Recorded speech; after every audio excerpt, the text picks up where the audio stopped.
global education.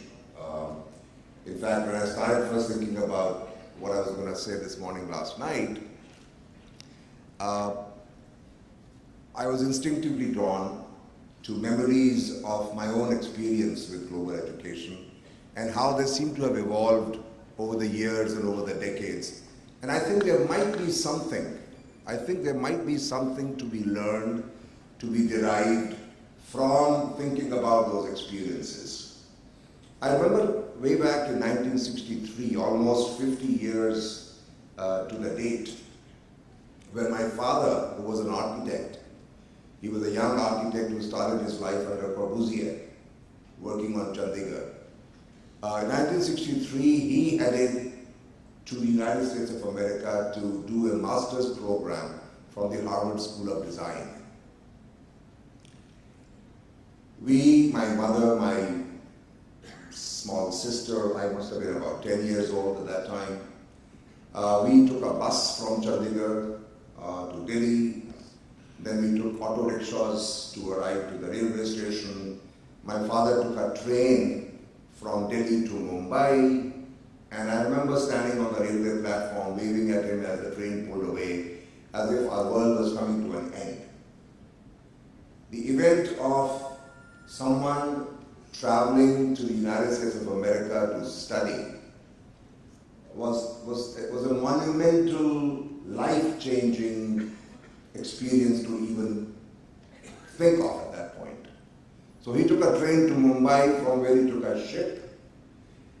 For weeks, as the ship moved from Mumbai to the Red Sea, the Suez Canal, and Port Said, and Egypt, and Marseille, and Italy, we received letters written by him. And then he took a train, crossed the English Channel, arrived in London, took an airplane from London to Boston. And I think it took him all of 3 weeks to make that journey. And he wasn't doing it for pleasure. He wasn't on a cruise. He was trying to get to university. This was probably the cheapest and the fastest mode of transportation that was available to him. Fast forward to 1977, which was about 15 years later, when I got my first opportunity to travel to Stanford University to be a fellow at the School of Engineering Economic Systems for a year. I was seen off at the airport in Chandigarh. So things had moved on, we had progressed. I was no longer going to be going on a train and a ship, I was going to fly. But 18 members of my extended family, including both sets of my grandparents, came to see me off at the airport. And when I returned 1 year later, nearly the same number was back at the airport, this time with garlands, to welcome me back. And they wanted to know all about what I had seen, what I had discovered.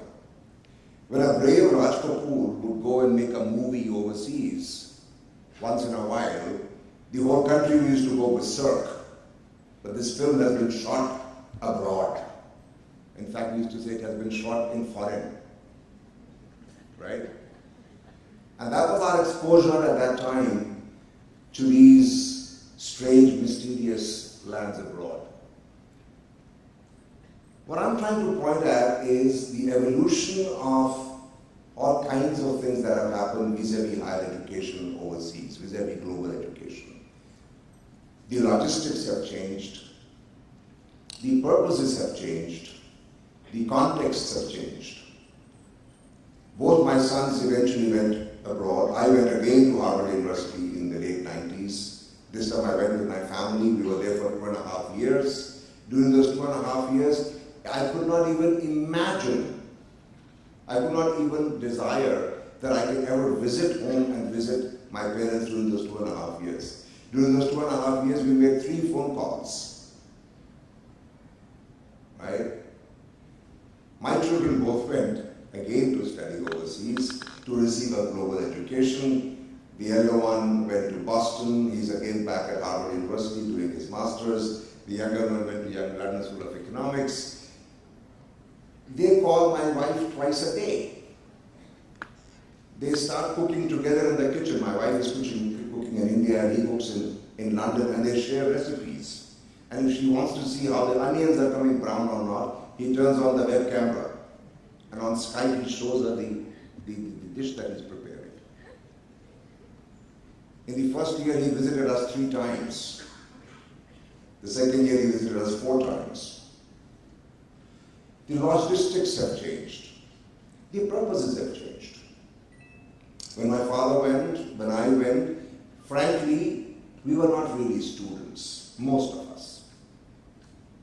We were immigrants. We were potential immigrants. We were looking at it as an opportunity to get a job, to start a new life, to make more money, to realize ambitions. Gradually, this changed from maybe also thinking about getting an education to now, when the primary purpose of a global education is to become a world citizen, to become a global citizen, to prepare ourselves for a globalized world.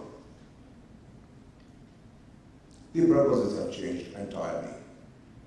The context in which we now think of global education has been turned on its head.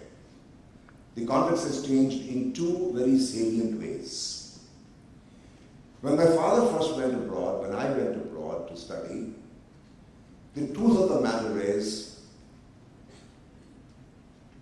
Indians belong to what we used to call a backward country. We didn't even bat an eyelid before, with a serious face, calling ourselves members of a backward nation. We were citizens of an erstwhile British colony. Gulam the, azadi mili. We went feeling that way. We were apologetic. We were insecure. We were going from the inferior to the superior. For us, it was our life aspiration to be able to be counted under the sun. And that's the way we lived as students. Our budgets were tight. Even in the 1990s, when I took my wife and children with me on a small scholarship given to me by the government of India, I literally used to think before I bought a chewing gum. Should I buy this chewing gum or save the money? I looked up to the white-skinned professors and students of mine as people who had descended from a different planet. I smiled too much. I tried to be extra polite. I said thank you 3 times for everything. And I was grateful for whatever was given to me. My children, and all of you sitting here, can probably not even relate to the change that has taken place. And it's happened so fast. I'm so happy that well within my own lifetime, we have come to a situation where Indian students today are cocky. They walk with a swagger. They are not quite sure whether they've gone there to study or to teach. I have to tell my children, calm down. No, Dad, we are Indians. We can do it. The sense of self-confidence, the sense of having arrived, the sense of I can, we can, why not? The ability to question, the ability to make the best of this education experience, the ability to ask that your questions be answered, is an entirely different experience. The second change in the context,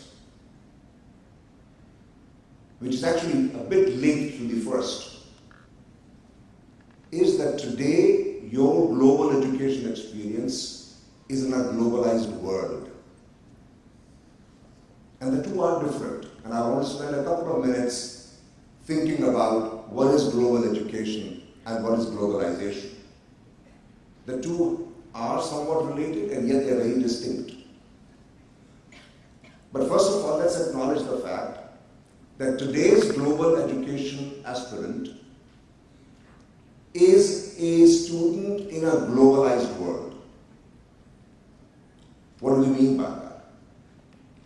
The globalized world in which the capital markets are rapidly integrating and shrinking, in which the goods markets are rapidly integrated and are integrated, in which the labor markets are not as well integrated. Visa restrictions and immigration laws still prohibit people from being able to freely travel from one end of the world to the other to work, but work travels to them. The effect is very similar. Through outsourcing, through business process outsourcing, to knowledge process outsourcing, work can move across.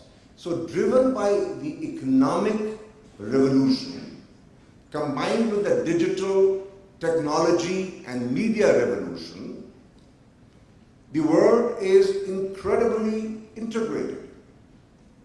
Cultures, economies, flows of monies, technologies, products, markets. We are constantly staring each other in the face. It is in that context that the proud Indian today arrives on the global setting to get an education. Now, global education, therefore, today, more than anything else, has become an opportunity, a necessity, to train yourself to be a world citizen in a globalized world. Because you need to be able to interface with customers, with suppliers, with technologies which are to be found around the world. And in fact, I don't think it is possible anymore for this world to be peaceful, for this world to be harmonious, for this globalized world to be able to even survive if global education does not catch up and deliver the kind of citizens, deliver the kind of awareness, deliver the kind of learning that is required for this globalized world to be able to survive. The situation today to me seems to be something like an adolescent child, which happens at times, particularly if the child is very athletic and sportsmanlike, very aggressive as the world today has become, where the bones grow faster than the muscle. And you have what is known as stress fractures. When the skeleton has grown to the size of 5 feet 10 inches, but the muscles haven't yet caught on. When we talk about clash of civilizations in the world today, when we talk about tensions in the Islamic world today, when we talk about racial issues within our own country, within the United States, when we look at the explosive situations that exist in many parts of Europe even today, you could argue reasonably credibly that it is a failure of global education to address the problems of globalization. As long as we were existing and subsisting in splendid isolation from each other, facing each other only occasionally in exotic circumstances like movies, things were easier. But now you see different values, different cultures, different ways of doing things, different levels of consumerism around the world. You are exposed to them, you have to compete with them. But you still don't have the global education available to you, which prepares you. We have these stresses and these tensions. So not only for thriving, but even for surviving, the context in which global education today has to fit itself is quite different. And I did say that we need to, however, understand that there is a difference between the two. Global education is still trying to do what traditionally education was supposed to do, which is to make the student as aware as possible as educated as possible of different ways of thinking, different ways of acting, different ways, different frameworks, different heritage, different culture, different languages. But the context in which that global objective is now, that education objective is now to be fulfilled, is even more pressing, is even more immediate, because otherwise you can't survive in a globalized world. And it's in that context that I look back and I thank my God, I thank my parents, I thank the opportunities that came my way and that I could present to my children. That hopefully we are creating, we are being able to provide the kind of opportunities that you need today to be able to harmoniously, peacefully, and successfully survive in the globalized world. And I'm truly delighted to see that the European Union and Amity University, having joined hands indeed, are taking energetic steps to advance this agenda. And now when we talk about global education, it no longer has to mean an apologetic Indian going to the West to get an education. It means people around the globe have to find opportunities of being able to work together, live together, study together. And for far too long, perhaps, largely driven by history and our affinity for the English language, the Indian students have generally looked at England, the US, Australia, English-speaking countries for their education experiences. And I'm glad that Europe is helping and there's no reason why that shouldn't be the case, why in this brave new world, Indian students should not also be looking at the experience that European Union, the Erasmus Mundus Fellowship Program, and other opportunities of the same kind can provide, and why we shouldn't even look for opportunities of bringing European students and students from around the world into India, where we can also extend similar hospitality and similar opportunities for people to learn about each other's experiences. So thank you very much for doing the work that you are doing, and indeed thank you very much for giving me the opportunity of sharing these few random reflections of mine with you this afternoon.